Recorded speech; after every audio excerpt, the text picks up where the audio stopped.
నమస్తే welcome to metro ఉదయం news. Bhadrachalam Bhakta Ramadasu ముని మనముడు 11వ తరం కంచర్ల వెంకటరమణ సిద్ధి గణపతి స్వామిని దర్శించుకోవడం జరిగింది. ఆలయ లావణ్య వీరికి స్వాగతం పలికారు. పటాన్చెరువు నియోజకవర్గం రుద్రారం గ్రామం గణేష్ గడ్డ శ్రీ సిద్ధి గణపతి దేవాలయంలో వినాయక చవితి నవరాత్రుల బ్రహ్మోత్సవాలు ఘనంగా నిర్వహిస్తున్నారు. ఈ బ్రహ్మోత్సవాల్లో భాగంగా ఆలయ లావణ్య ఆధ్వర్యంలో ప్రతిరోజు గణనాథునికి అలంకరణ నిర్వహిస్తున్నారు.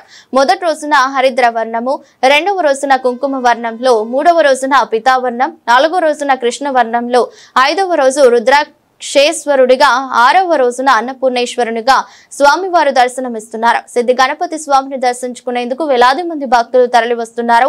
భక్తుల కోరిన కోరికలను నిరంతరం నెరవేరుస్తూ కొంగు బంగారమై వెలిసిన గణనాథుడిని గణేష్ గడ్డ దేవాలయం భారతదేశంలో తెలంగాణ రాష్ట్రంలో ప్రత్యేక దేవాలయంగా గుర్తించబడినదని, ఇక్కడికి వచ్చిన భక్తులకు నిత్య అన్న ప్రసాదం వితరణ కార్యక్రమం నిర్వహిస్తున్నామని ఆలయ లావణి అన్నారు.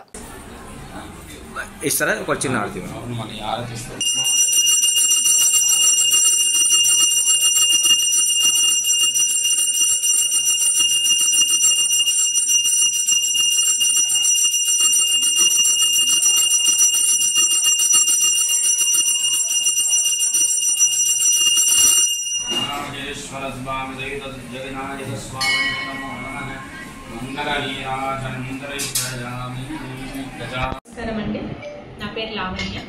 నేను శ్రీ గణేష్ దేవస్థానం రుద్రారం గణేష్ గడ్డ కార్యనిర్వహణాధికారిగా పనిచేస్తున్నాను.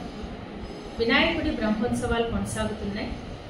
గత నెల 27వ తారీఖు నుంచి ఈ నెల 6వ తారీఖు వరకు అంగరంగ వైభవంగా స్వామివారి బ్రహ్మోత్సవాలు జరుగుతున్నాయి. ఇందులో భాగంగా స్వామివారిని రోజుకొక రకంగా అలంకరించడం జరుగుతుంది. మొదటి రోజు హరిద్రా వర్ణంలో స్వామివారి భక్తులకు దర్శనం ఇచ్చారు. అలాగే రెండవ రోజు రక్తవర్ణంలో, మూడవ రోజు పీతవర్ణంలో, నాలుగవ రోజు కృష్ణవర్ణంలో, ఐదవ రోజు రుద్రాక్షలతో అలంకరించి రుద్రేశ్వరుడిగా, ఆరవ రోజు అన్నపూర్ణేశ్వరుడిగా అలంకారాలు జరుగుతున్నాయి. భక్తులంతా కూడా చాలా ఆనందంగా స్వామివారిని దర్శించుకుంటున్నారు. దేవస్థానం తరఫున అన్నదాన కార్యక్రమం నిర్విరామంగా కొనసాగుతుంది. అదేవిధంగా సాయంత్రం 6 గంటలకు పల్లకి సేవ అంగరంగ వైభవంగా నిర్వహించబడుతుంది. భక్తులంతా కూడా అధిక సంఖ్యలో పాల్గొన్నారు. రేపు 6వ తారీఖు రోజు జాతర నిర్వహించబడుతుంది. భక్తులంతా స్వామివారి ఉత్సవాల్లో పాల్గొని ఉత్సవాలను దిగ్విజయంగా పూర్తి చేయవలసిందిగా భక్తులకు మనవి చేస్తున్నారు. ఇంతఅందరికీ కూడా సకల సదుపాయాలు కల్పించడం జరిగింది. మొబైల్ టాయిలెట్స్ కూడా ఈరోజు హైదరాబాద్ నుంచి చంద్రశేఖర్ గారు అనే దాత భక్తుల సౌకర్యార్థం డొనేషన్ ఇవ్వడం జరిగింది. అలాగే విఐపీలు అందరూ కూడా విఐపీలు, వివిఐపీలు, మంత్రులు, ఎమ్మెల్యే గారు అందరూ కూడా విజిట్ చేసి వెళ్తున్నారు. ధర్మకర్తలందరూ వారి సహాయ సహకారాలు అందిస్తున్నారు. భక్తులందరూ గ్రామ పెద్దలు, ఊరి పెద్దలు, తర్వాత వార్డు మెంబర్లు, మాజీ సర్పంచులు, మాజీ చైర్మన్లు అందరూ వారి సహాయ సహకారాలు అందిస్తున్నారు. ఈ ఉత్సవాలు ఇంకా దిగ్విజయంగా పూర్తి చేయవలసిందిగా, భక్తులందరూ పాల్గొనవలసిందిగా, స్వామివారిని దర్శించుకొని వారి గొప్పకు పాత్రలు కావాలని భక్తులందరికీ మనవి చేస్తున్నాను. Thank you.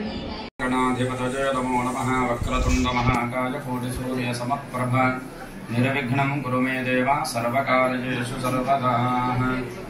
శ్రీ స్వయంభూ శ్రీ సంకష్టహర సిద్ధి విద్యా గణపతి స్వామివారి పేరు. రుద్రారం గ్రామం, మండలం పటాన్చెరువు, సంగారెడ్డి జిల్లా. ఇక్కడికి తెలంగాణ, ఆంధ్రప్రదేశ్, మహారాష్ట్ర, కర్ణాటక నుంచి కూడా ఎక్కువ మంది ఇక్కడ స్వామివారికి దర్శనం చేసుకొని వెళ్తూ ఉంటారు. ఇక్కడ 108 ప్రదక్షిణలు కూడా చేస్తారు. మంగళవారం, ఆదివారం విశిష్టంగా మంగళవారం సంతానం గురించి, కళ్యాణం గురించి ఎక్కువగా తిరుగుతారు. ఎక్కువ సమస్యలు ఉన్నా ముడుపు పెట్టుకొని. అలాగే ఆదివారం విద్యా ఉద్యోగం గురించి కూడా ఇక్కడ స్వామివారికి ముడుపు కట్టి తిరిగి స్వామివారికి నమస్కారం చేసుకొని వెళ్తూ ఉంటారు. ఆ విధంగా స్వామివారికి దండం నమస్కారం చేసుకున్న తర్వాత బ్రహ్మాండంగా వారి కోరికలు కూడా నెరవేరుతున్నాయి.